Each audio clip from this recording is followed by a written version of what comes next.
our respects to elders past, present, and emerging, and really wanted to welcome everybody here today. My name's Ned Coate and I'm the CEO of EngageRM. I've got a fairly minimal role today. I'm going to act as the MC, I guess, and the director of traffic on this webinar this morning.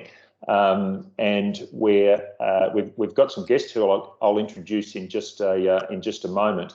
But obviously we're here to discuss the kinder enrolment solution that EngageRM have built within the Microsoft ecosystem, and we're going to run you through that. In just a moment, I'll take you through an agenda of what we're going to talk about today. With us, we have three specialists. The first of those is James Mather. So James is a solution specialist, business applications for government with Microsoft, and a real expert, and I'm sure known to many of you on the call today.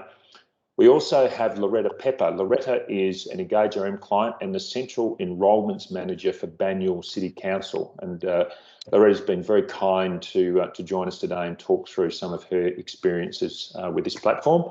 And we also have Jonathan DeConno, who's the Senior Consultant with EngageRM, and has a government or a local government background himself, which he'll speak about, but is the person who drives the platform on within the EngageRM environment. So I just wanted to go to an overview of our meeting today, or an agenda. We're doing a quick introduction. I will get each of our guests to make a very quick introduction as they start speaking. We're then going to go to James and have an overview from Microsoft's perspective, so it's sort of 5 or 7 minutes from James. We'll then go to Jono and EngageRM and give you some context around the platform that has been developed that you will see. And then, of course, do a demo of the Banyule environment.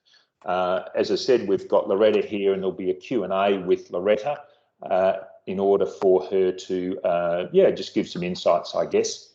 We also then want to open the Q&A, and we are holding them. The time in the diary is for an hour. We're hoping to get through all of the information in the first sort of 45 minutes or so, and ensure that everybody does have some time for Q&A. If you do have questions during the presentation, I'd ask that you just put them into the chat. We will collate those, and I think it's going to be easier for us to answer them as one as we go through. Obviously, as we see them come up, if we can answer those questions, we'll obviously do that as we're going through. So with that, I'd like to welcome James and hand the floor to you, James, just to provide an overview from Microsoft's perspective. Perfect. Thank you, Ned. Just a quick sound check. Everyone hear me okay? Yep. Perfect. Well, morning, everyone. Thanks for taking time out of your day, joining us on our latest edition of local government webinars. So, as Ned mentioned, my name is James Mather. I'm a solution specialist here at Microsoft, aligned to local government. I support around 140 local councils across Australia and New Zealand, and my remit is across Microsoft business applications. So it covers the full Dynamics platform, both front and back office, and it also covers our low to no code Power Platform as well. So this webinar has been some time in the making, one I've been really looking forward to. We're really lucky to have Loretta from Banyule here today, sharing hers and council's story around, I guess, what is a fairly complex process around kinder enrolments. Now, before we get into the content and hear Banyule's story, I've got a couple of slides that I'll start with that will hopefully set the scene from a technology perspective. So I thought I'd start by providing a quote from our leader, so Satya Nadella's stance and future direction on Microsoft's business applications. In the Dynamics and Power Platform, on top of what Microsoft is doing with Azure, is really at the core of what we're doing as a company. Next slide, please, Ned. So over the past few years, Microsoft has been developing and rolling out pieces of what is now called its Power Platform in relative isolation. So we've got Power BI, its business analytics platform, Power Apps, which is its associated low-code application development platform. We've got Power Automate, which is its workflow automation engine, alongside Power Virtual Agents, which are essentially internal and external chatbots. Now, so together, this is known as the Power Platform, and I guess it's really mostly only been used within the domain of Dynamics 365 users. So this isolation or silos, as it were, has now radically changed, and Microsoft is planning a big push to make the Power Platform its unified extensibility model and framework, not just across Dynamics and Power Platform, but also across the whole Microsoft 365 stack. So when you think around the incorporation of some of those insights into Office, Teams, SharePoint, Azure, and the rest of the broader Microsoft platform. Next slide, please, Ned. So this model and strategy is really driven by a fundamental change which is occurring, and that change is that data is now being put first. So think about from an LGA's perspective, a sensor, for example, that's placed on a council asset or piece of equipment. Now, it might be a traffic light signal, community waste bin, parking meter, it might be a waste truck. And think about how that asset is sending a continuous stream of information about how it's being used and about its health. So when that data lands back in the cloud, by using things like Microsoft's AI and machine learning detection model, it can then predict if it's going to break or if it needs maintenance. So that council can then proactively schedule, for example, a field service officer on site to keep that asset running. So just an example of the benefit of putting data first and enabling AI for proactive service maintenance, which I guess in turn provides better living experiences for your community. What are the rules the police will enforce? They don't know. Got a bit of background noise there. I'm not sure if the police are making an enforcement on the webinar, but I'll continue either way until I get told to stop. The final piece of Microsoft's next generation in business applications is really around collaborative applications. And that your CRM, request management, or line of business application, it shouldn't create another integration headache or data silo, but it should really augment and help drive some of those existing investments that you've made in productivity and collaboration tools. So think about how you can surface relevant business data from your CRM, such as requests, tickets, activities, escalations, and some of those other insights into your users' familiar place of working, such as in Teams, Outlook, it might be in the Dynamics app or even on a mobile device. What this essentially means is that business data is now available to everyone and everywhere, regardless of where they're working. Next slide, please, Ned. So 2 more slides from me before we hand over to the EngageRM and Banyule team. So I guess this slide it really provides a high-level overview of some of the workloads that councils can now manage across the Dynamics and Power Platform.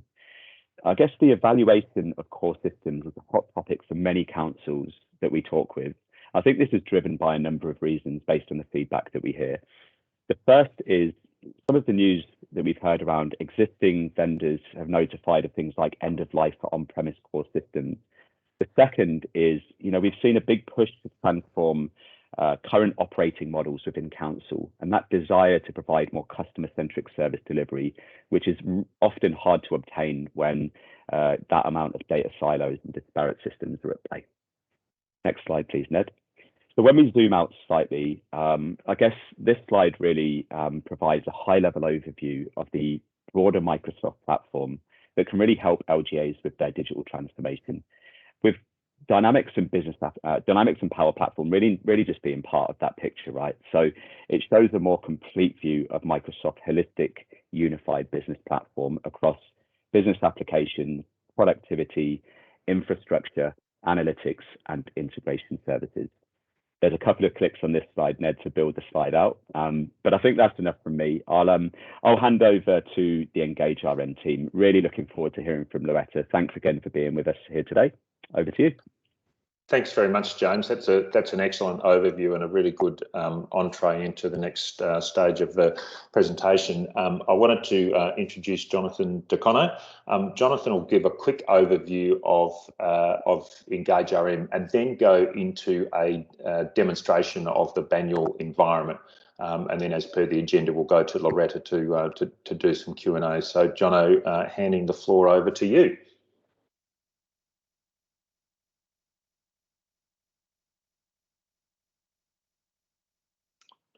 You're on mute, Jono, if you're speaking.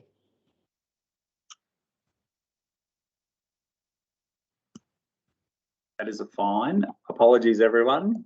That was a great intro too. Thanks, Ned. So, as I was saying, on the call today, we've got local government organisations, many with central kinder enrolments at their council, but even some without. As Ned mentioned, I used to work at Adelaide City Council, so I'm based in Adelaide. Sorry, Jono, can I just interrupt and just suggest you unshare the screen for a moment while you're... Oh, sure. Sorry. Yep, no probs. No worries. Let me stop sharing there. You got me again. Excellent. Yeah, perfect. Yeah, cool. Yeah, so when I was at Adelaide City Council, that's where I first met the EngageRM team. And so specifically today, we're looking at our kinder solution for local government. So for those councils that do run a kinder program, there's a spectrum of manual processing through to to online.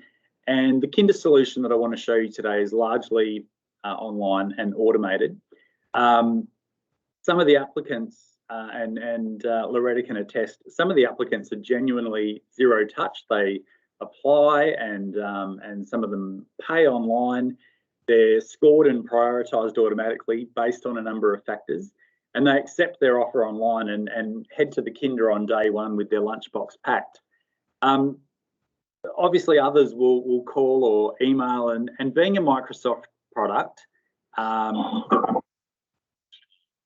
very easy to track an email from Outlook, but also record notes in the system too, perhaps following a phone call. So look, I do want to switch back to the slide deck now that you've seen my face.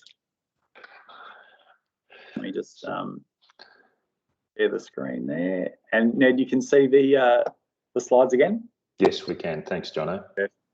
All right. So look, what I want to talk about is some of the pain points that certainly an online solution does tackle and look to resolve. So just looking at some of these items here. So with paper applications, what we're doing is replacing these with online forms, which includes SMS and email notifications. People don't go to their portal each day to look for updates. They want to be alerted when something's changed.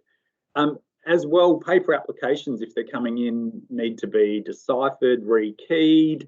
And what we're doing here is replacing that with zero touch submission and rules-based points and allocations as well. As well, the customer centre can be a bottleneck with applicants travelling in on open day, looking for parks, lining up to lodge and pay. And what we've done is replace that with device responsive lodgement and payment, which is available 24/7. So the solution, what I'm just going to do as well is just move into just a bit of a solution overview. So what we're doing is we're managing, managing kinders. We're managing the applicant and obviously their children that they're applying for. We're managing the application and the preferences in terms of the kinders that they want to attend, and in some instances the groups within those kinders that they want to be enrolled at. We're managing the concessions and payments, and we're also automating point allocations. So if someone is in zone or has a link to council, or they've attended previously or they've deferred, we're managing all of that automatically, and all of that's highly configurable as well. The solution then manages the allocation process and also the notifications, as I mentioned, and you can even manage kinder staff details as well. So look, more visually, just running through this little path here. So as we've said there, we're managing that kinder and applicant data, the application, the preferences, configurable questions as well. So we can ask immunised, or which is fairly topical, or whether they're you know, part of a large family of twins or triplets, etc. We're managing as well the you know, the concessions. So online people can you know, declare a concession, and often, you know, if there is a payment for an application, you can waive that where there's a concession involved. I mentioned already the points are allocated to each application. Allocations can be run for each round. The comms are managed, and reports are easily generated. So what we can also do with the solution is integrate with other council systems to determine things like named roads information, you know, kinder proximity using the GIS systems as well. And staff, as I mentioned, can easily you know, track email from Outlook, being a Microsoft product, even export to Excel for other analysis, and even store related files in SharePoint. One thing that I haven't mentioned on there that James alluded to was you know, reporting as well with Power BI across you know, this data source, but also others as well if that's important. So look, what I want to do now is show the applicant view, and then we'll finish with a look at what staff see, including what individual kinders can actually access online as well. So look, being a demo and not a training session, I'm going to move fairly quickly. I'm just going to switch my screen and bring up the online system here. I just want to make sure I haven't timed out. No, that's good. Okay, so look, let's start with the Applicant Portal. This is essentially a website that we deploy inside a container of your internet site, like this example at Banyule. Now, if so, we've got some you know, some content on that home screen there, and down the bottom here you can see the login and apply. And so, look, if I'm a brand new you know, applicant, I can register for an online account, but I can also, if I'm a returning applicant, I can use my username and my password to log back in. So I'm just gonna log back in.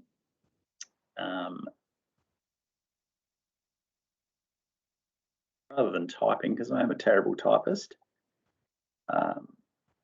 Okay, and likewise, if I've forgotten my password, often, you know, like we said, you know, March 1, you might apply, and then sometime in July you might be accepting an offer. So possible that you might have forgotten your password, so you can certainly retrieve that as well. So I'm going to log in, and then what we have is two-factor authentication. So not only do I put in my username and password, I'm also SMS'd a 4-digit PIN as well.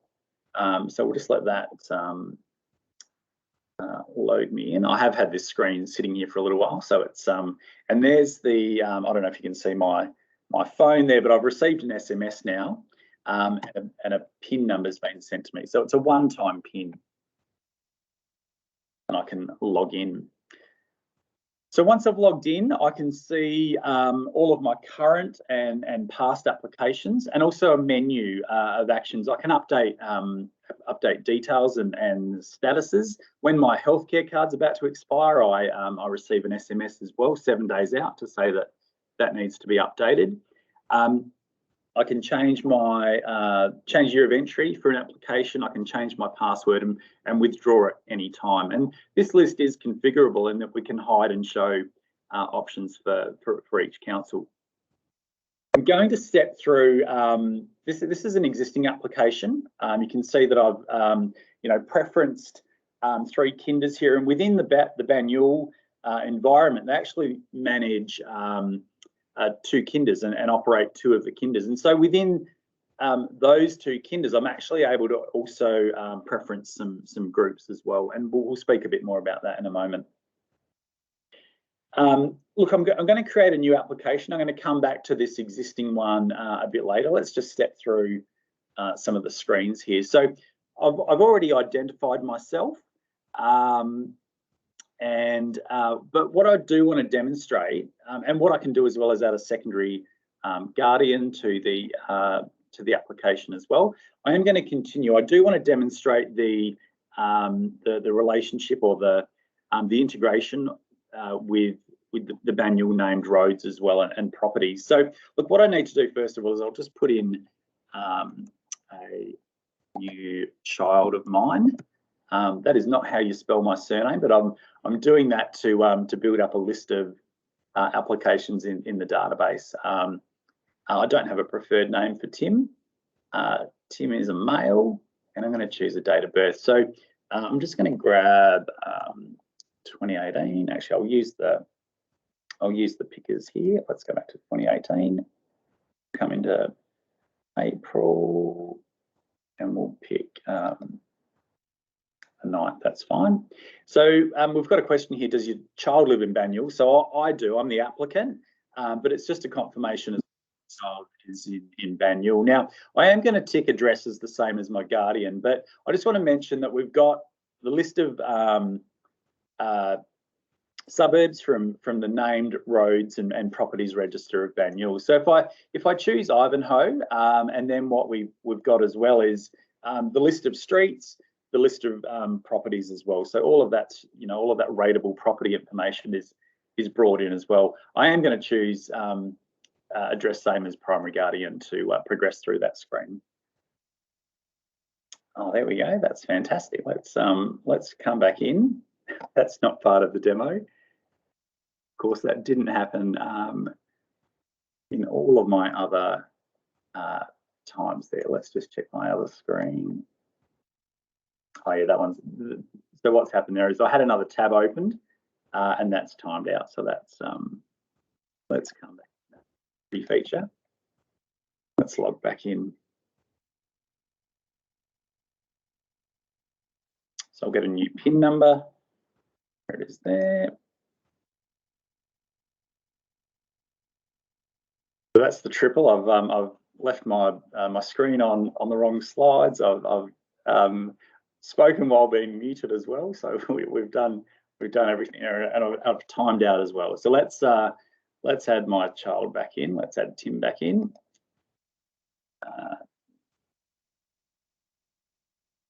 Incorrectly. Male. Just come back to 2018 April, and I'll just choose a birth date there. Lives in Banyule, address is the same as primary guardian. Perfect. Okay, so we're back to this section here. Now, if the child that I'm applying on behalf of is not of the correct age, so for example, I'm just gonna do an example here where I'm going to pick a combination that's not going to be a valid time for, or a valid date range for this child. So if I hit continue, you can see here that we can show an error message if the child's not the right age, and details to contact council if that's the problem. So look, I'm just going to go back and select the correct age for my child and hit continue.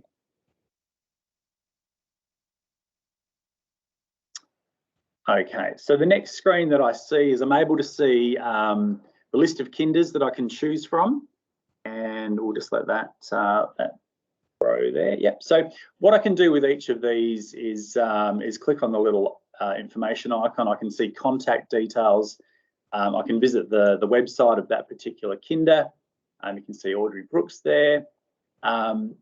And so I can see that for each of the kinders, and we manage that all in the system as well. Now I'm going to choose a few kinders here. I'm going to grab one of the Banyule managed and operated kinders. I'll grab Sherborne, and we'll grab Werribee as well.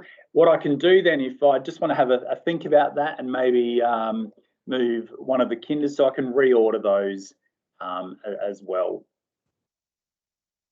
And I can choose up to, actually I can choose up to 3 for Banyule, and we've got other councils that have up to 5 preferences. So all of that's configurable. You can see here where where one of the Banyule kinders has been preferenced. I'm asked to then choose the group within that kinder. So I'm going to take the green group first over the red group, which is the Wednesday, Friday, and the red group will be my second preference for Tuesday and Thursday. So I'm going to hit continue there. Just a summary screen here.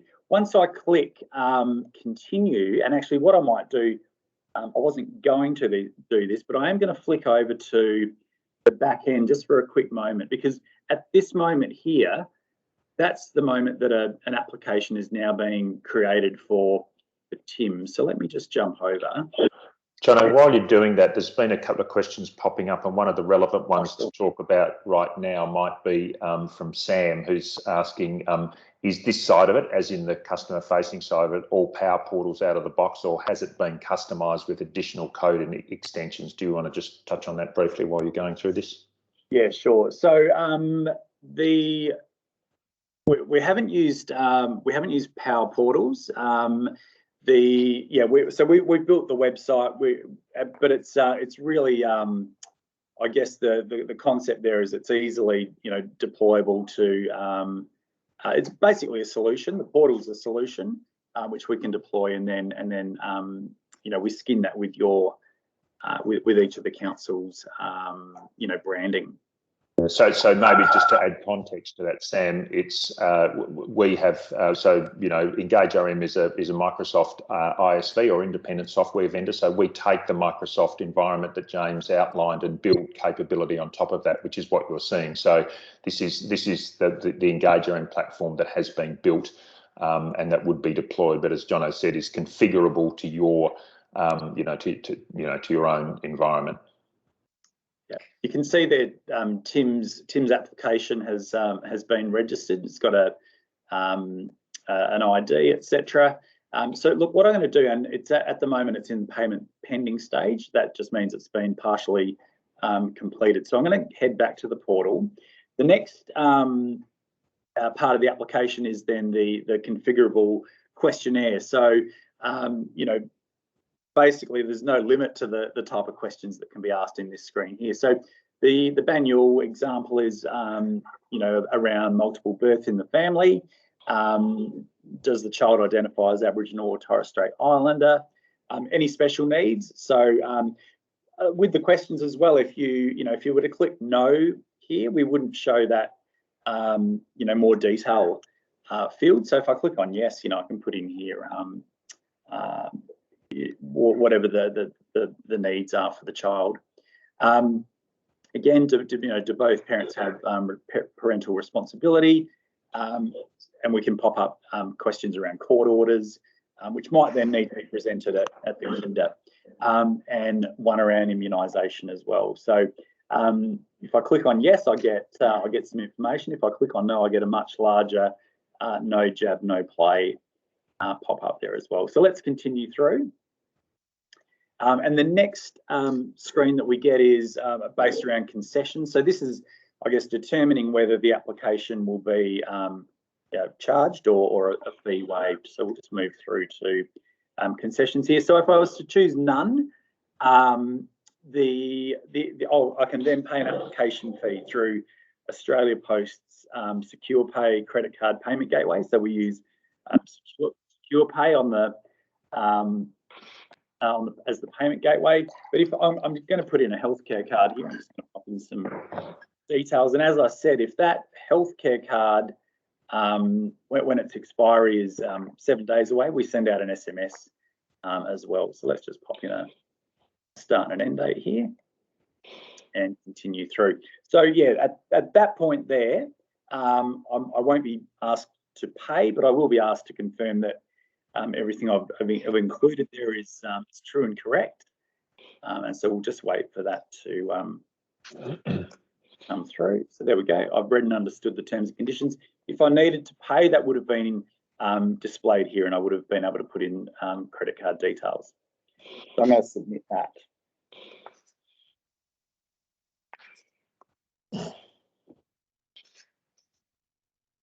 Perfect. Okay, so I'm just going to so that's been submitted successfully. So now what you can see is I've got Sam's application, and I've also got Tim's. Tim's is in a stage of received, and Sam's is in a stage of offered. And so what I just wanted to mention here is that when Sam is offered a place, Sam receives an SMS to say that they've been sent an email, and they can log in and review the offer letter, and also accept or reject, or accept, and maybe also then defer this particular place. As I mentioned, applications can be withdrawn at any time. What I'll do is I'll just withdraw, let's withdraw Sam's. So you can see here I can withdraw both, but I'll just take Sam's out.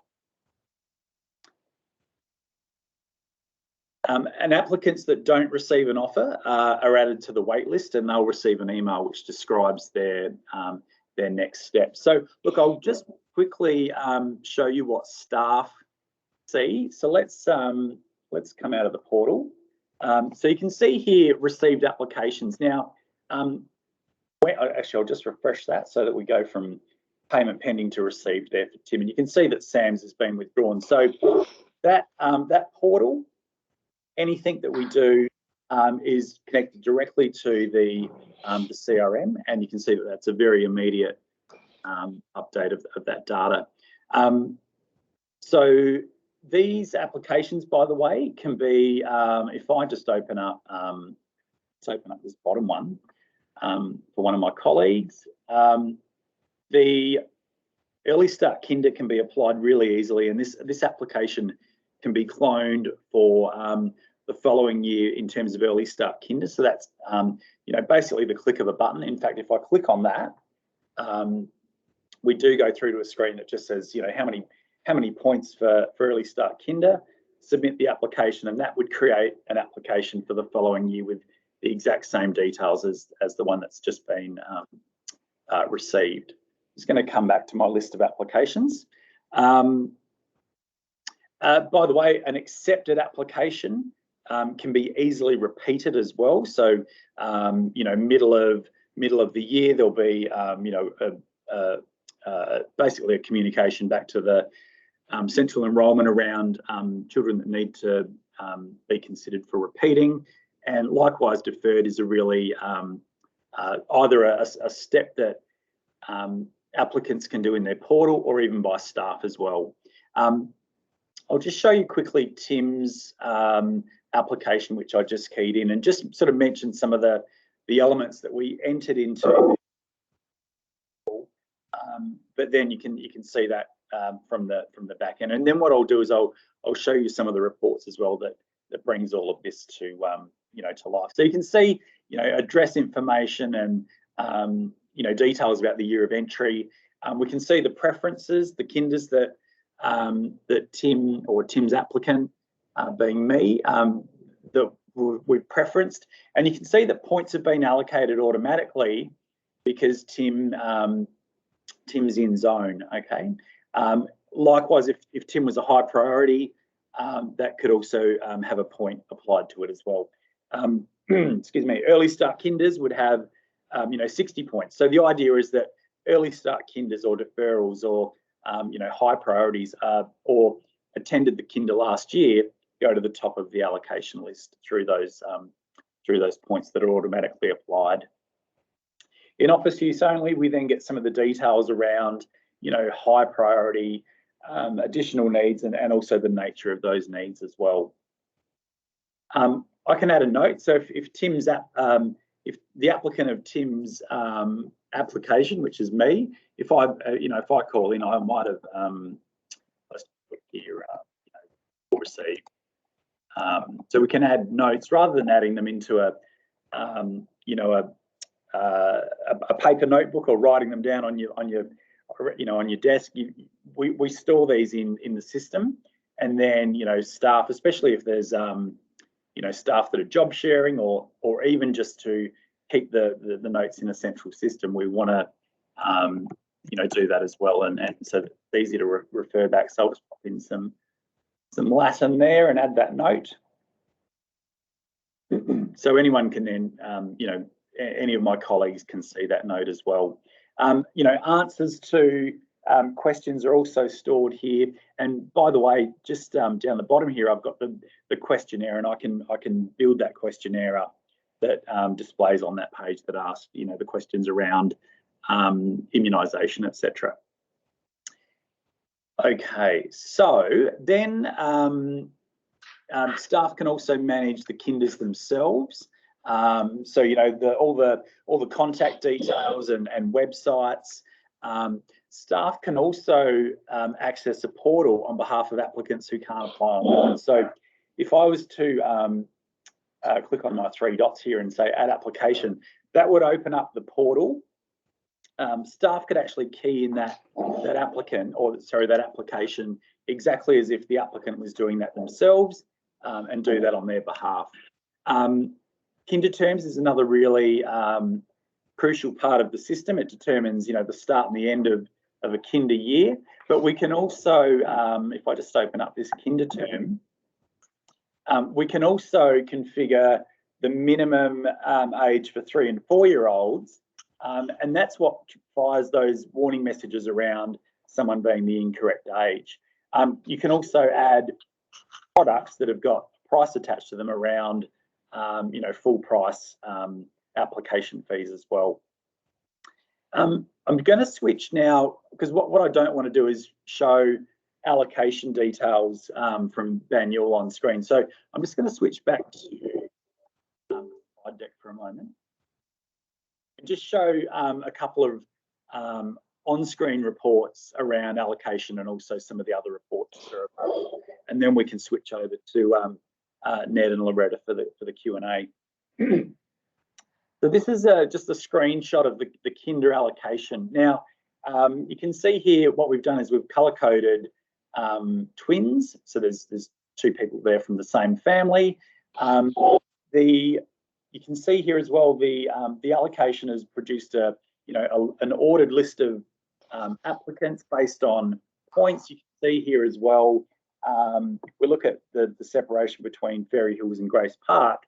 You can see that at the top of the list is someone with 60 points. That would be an early start kinder applicant returning for their 2nd year. In fact, that would be their 1st year. So that would be someone going to the very top of that list there. Other points are allocated as well for repeats and deferrals as well. So what staff can do is run that report, have a quick scan. They might then run that again if something needs to be addressed. But then once they accept that, that's when we would send out SMSs for offers, and also and emails as well, and emails for people that are on the wait list.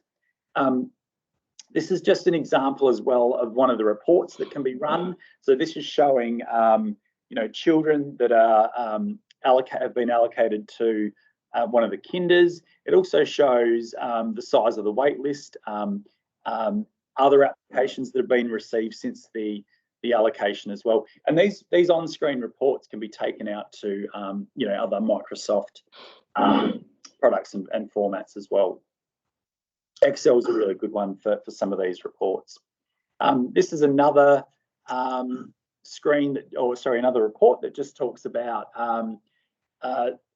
first preferences that haven't reached, that haven't made or met the capacity for an offer. So where you've got a 0, it means that we basically had all the residents received an offer for their first preference. So again, just one of the on-screen reports.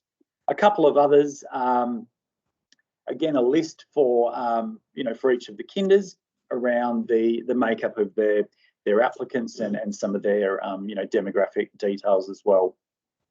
And then some fairly high level summaries per for all the kinders. So capacity, confirmed acceptances, any pending offers, vacancies, etc. And then this one to the bottom right is showing the numbers of first and second preference kinders, and whether that's whether it's their first kinder preference, second kinder preference, etc. So that's all captured as well. This screen as well is the dashboard, which again I didn't want to show because it's got contact details here, it's got invoice details here, it's got recently received applications and details here.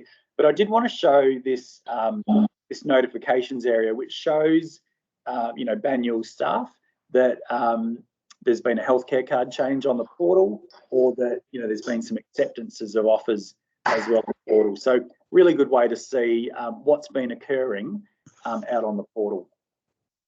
This last screen before I hand back to Ned is one of the kinders actually logging in and being able to self-serve on some of the data related to the children that are coming. Now, this is from our UAT system, so it's the test system that's all fabricated data there. But that's what the kinder can see by logging in as well, and just being limited to the data that's related to their kinder here. So Ned, what I might do is stop sharing again, and we'll move into the Q&A section. Yeah, that's great, Jono. Thanks very much. And as that's a great overview. And obviously, Jono's, as you can hear from his voice, Jono's done a couple of demos today, so running out of juice there, Jono. But yeah, great overview. There's some questions in the chat, and Jono, we might direct you to the chat. I know Brett's answering some questions there as well, and we'll go through those. But I'm really keen, Loretta, to talk to you to get a little bit of an insight. And we did send you some questions. I'm going to trick you and ask them out of order, actually, so sorry about that. But I'm keen, Loretta, to understand, you've been using the platform now for some time. I guess just probably the overarching question is just, the benefits to Banyule and just, the difference between, before and after, what was it like and what is it like now? It'd be great to get that insight from you, Loretta. Sure. Well, just hello to everyone. I am Loretta Pepper, the Early Childhood Services Community Liaison Officer at Banyule Council. So part of my role is to oversee all the central registrations of kindergarten. So prior to EngageRM, we were very paper-based and very manual-based. So the new software has, introduced so many efficiencies from our end, but most importantly, it's given the customers out there, our community, a much superior way of dealing with Banyule. We're providing customer service to our families at the level that we have always wanted to deliver. So they're getting a streamlined process. It's user friendly. They can do it from their laptop, their mobile phone, 24 hours, 7 days a week. So it's at their convenience. And from the back end perspective, it streamlined our efficiencies. Because we were paper-based, there were so many challenges that we experienced. I think Jono touched on them. We had people queuing the day that registrations opened. So we had them queuing an hour and a half before we even opened our service centres, because they could only come in and drop off their paper-based form, and they could only pay by credit card or cash at the service centre. So if they wanted to actually email in their application or post it in, they had to actually send in a cheque or a money order. So it was very, very not up to today's standards. So now that they can just do everything online, they're having a much better customer service experience with Banyule. And just to extend that, can you just talk about the adoption from a customer perspective? I'm assuming it's a much better experience for your constituents, but also obviously when there's change, there's not everybody knows is as savvy with technology. Has that been an issue, or can you just speak to that, Loretta, a little bit? Sure. Well, yeah, look, there's always degrees of people with their knowledge of technology. It is actually a very easy system to use, and that's speaking from someone who is not a tech savvy person. But we definitely have had all our team members trained up. So if there is a person who is struggling to either register their form, then the staff can sort of talk them through it over the phone. That's really actually easy. But as I think Jono mentioned in the demo, if someone really doesn't want to go online and enter, which we haven't found that many at all, but if perhaps English is their second language, then they can complete a paper-based form, and then our staff members can fill it in. And then obviously we can update everything in the back end when an offer goes out. But it is very streamlined and efficient. So when they do get one, and I think that's one big benefit that the community have really highlighted to us, is that with the old process, when they used to have to submit a paper-based form, obviously that would take us weeks to data enter, 1,200 applications. So that was slow to begin with. And during that time, they would then actually be ringing us to say, we haven't heard anything since we submitted our application. So we would have to, go through piles of applications and say, yes, we've certainly got it, we will get to it. But so with regards to entering it online, it's instant. So as soon as they hit the submit button, they get their email to confirm that it's been submitted. They then also get an acknowledgement letter that's emailed automatically together with the receipt if they've paid the $37 registration fee. And it's same with the offer. As soon as an offer goes out, they get the SMS. They then go onto the portal and they update their acceptance. And it's instant. So it's a sense of relief for them. They know exactly where they stand. They know that council have got their response back. So it's secure, it's locked in. Whereas in the past, they used to have to return their offer letter, and it would be, a week or two between them hearing back from us that their offer has been accepted. So, yeah, it's instant for them now, and they can check the portal at any time and do that. And Loretta, there's a question in the chat about the number of applicants that you have and just the volume and the time. And I recall that one of the days when you opened applications, and I think had close to 1,000 within the first sort of few hours. Can you talk about how many applicants overall you have and just the volume coming in at particular times? Sure. So when we always open on the 1st of March each year, the 12 months prior to the child attending kinder. So we get round about 700 on the first day, and then, a couple of hundred for the next few days after that, and then it sort of peters out. But we're still getting, 10 applications a day for 2022 at the moment. So obviously there's that mad rush when we open registrations, and that period of time in the past used to be incredibly stressful because it took so long to data enter all those applications. We've actually just taken on this year 3-year-old registration. So in the past, we always did around about 1,400 applications for 4-year-old. We have capacity of round about 1280 positions, and then the additional applications would be cancellations throughout the year and so forth.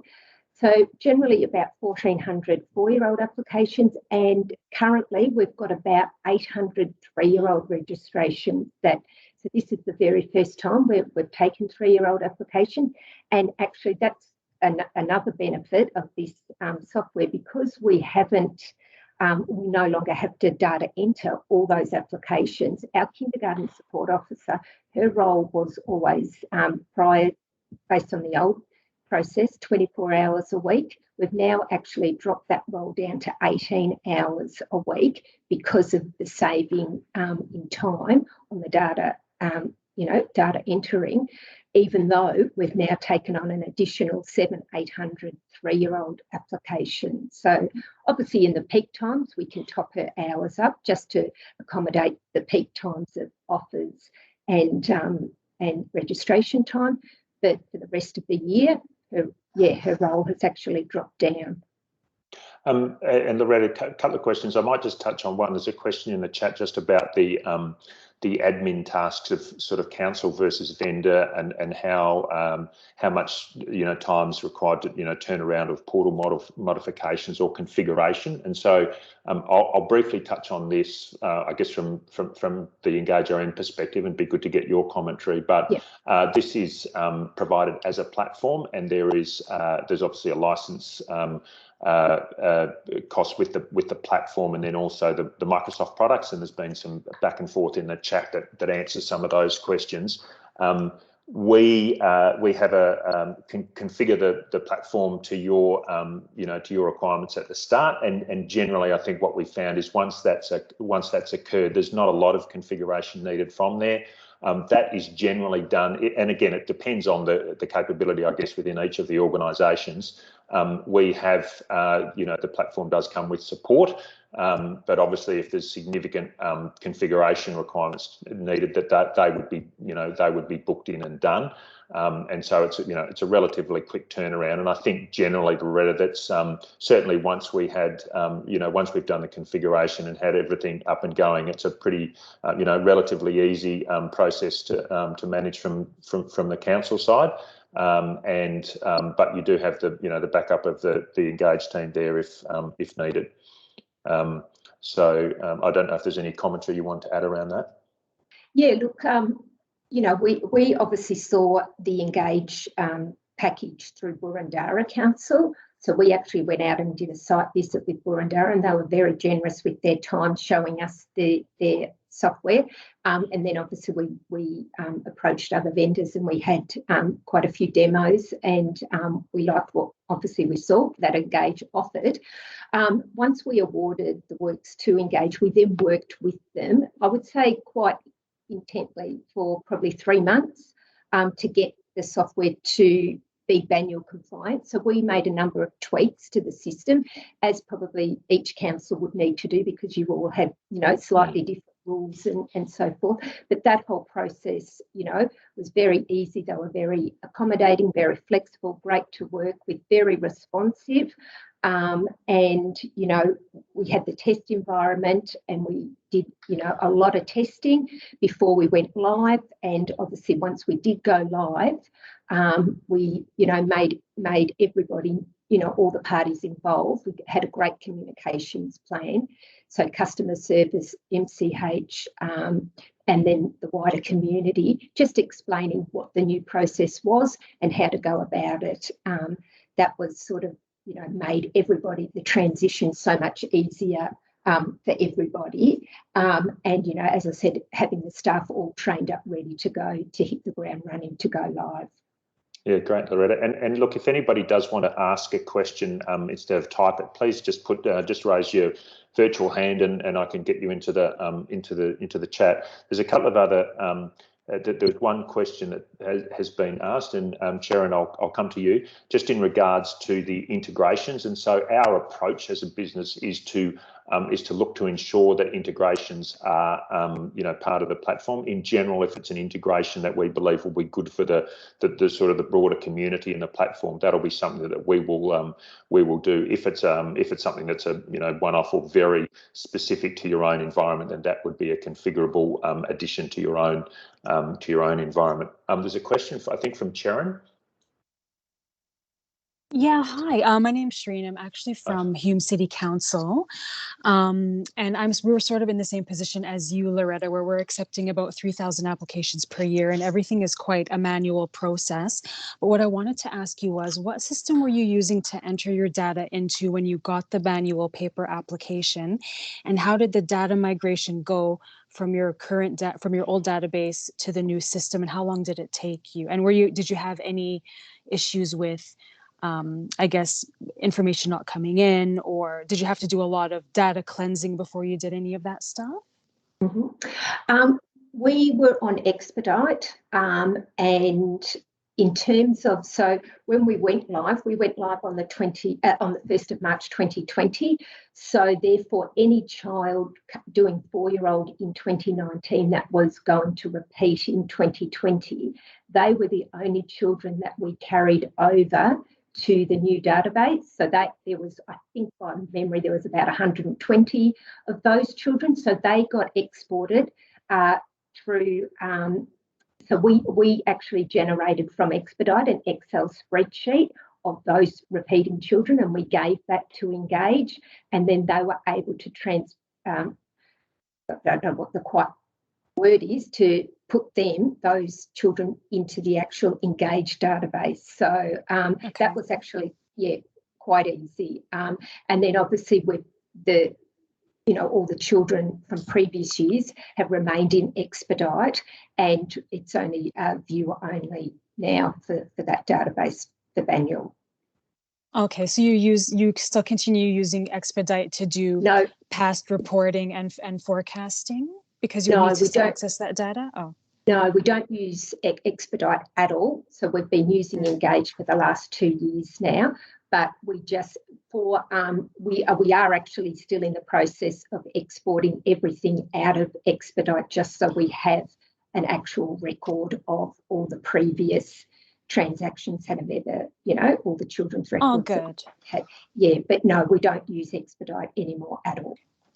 So you just moved what you needed to continue moving along, and then that backlog of data is just as you're continuing on.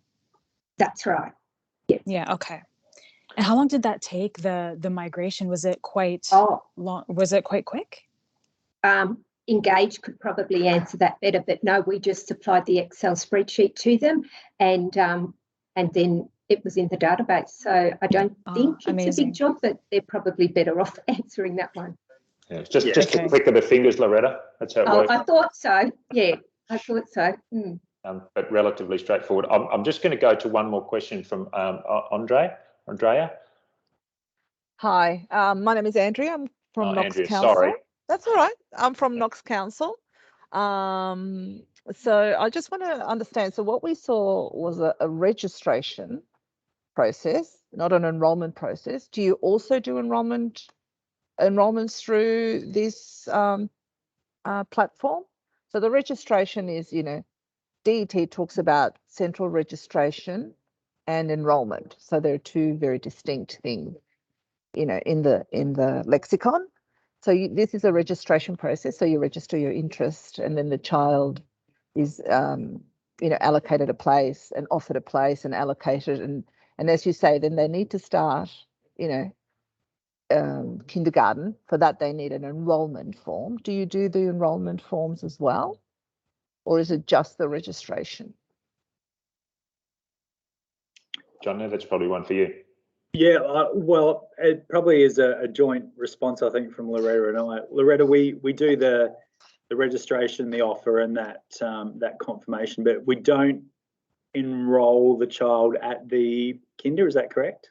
That's correct. Yep. So our role, Banyule, they register. Yeah. We allocate a position to a particular kinder of their choice, and then in mid-September we advise that kindergarten their list of accepted families, and they access it through their portal. So then they contact the families, and those families then start engaging with that particular kindergarten. And yes, they then have to complete the paperwork of that particular kindergarten and enrol with that particular kindergarten. Yeah. Whereas at Knox, we run all our kindergartens. We run 28 kindergartens, and we do electronic enrolment. So we take it that step further of enrolling the child into the kindergarten. So you haven't done that. So okay, EngageRM, you haven't done an enrolment form for kindergartens as such. Not as such, but I reckon it would be same difference. Yeah, definitely something that we could explore for sure. Yeah, excellent. And what about every council is different, and this is one of the biggest issues that you'll encounter. We all do things differently, even how we allocate points, what our priority one is, although it should all be as DET says priority one, but that's not always the case, and there are interpretations of it.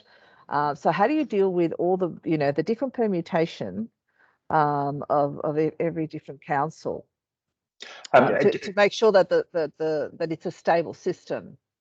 Yeah, so I'll let Jono answer that in a minute, and we do obviously configure.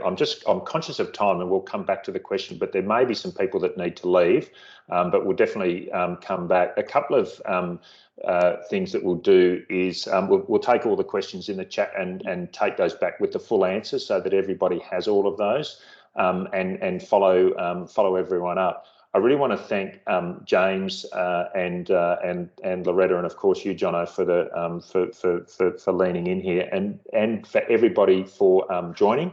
As I say, we'll come back to you just with questions and comments. Obviously, there's a number of areas and a number of items that people would like to talk through, and we can certainly do that in a more detailed manner with everyone. And if we have, if there's a number of people that would like to sort of delve deeper into the platform, obviously we can do that in a separate session that we'll come back to you with as well. So thank you, everyone. We'll stay on the line just to maybe, Jono, just to talk to that question briefly, and but really just wanted to thank everybody for being here. And yes, the question, can we get a copy of the recording? Absolutely, we'll definitely make that available to everybody. Jono. Yeah, no worries. Yeah, so look, I guess the and Loretta would again agree here that the points are configurable, and that the value of those points is configurable, and the application of some points and not others is also something that we can configure. So if you had a very local element that needed to be considered and part of the allocation, we can definitely include that, and and exclude other elements that make up the size of the priorities, and also the order in which they should be applied to produce a list of allocations. Okay. James. Yeah, I thought I'd just really quickly add to that, Andrea. So I understand that Knox, you're managing the Kinder enrolment process, correct, which is built on Power Platform. And that really goes back to the extensibility of the Power Platform, in that it takes away that integration headache. So all we need to do is surface that data back up through that common data model, and you can access that through Power Apps, through Dynamics, and through other Microsoft modules. And so it's really about extending that process. If it goes right through to the full enrollment, then we can manage that as well. Yeah. Okay, fantastic. And there was a question about questions. There's no limit to questions that can be asked, and I think Loretta and James and Jono, we can stay on here for a few more minutes. I'm certainly happy to if anyone does have another question.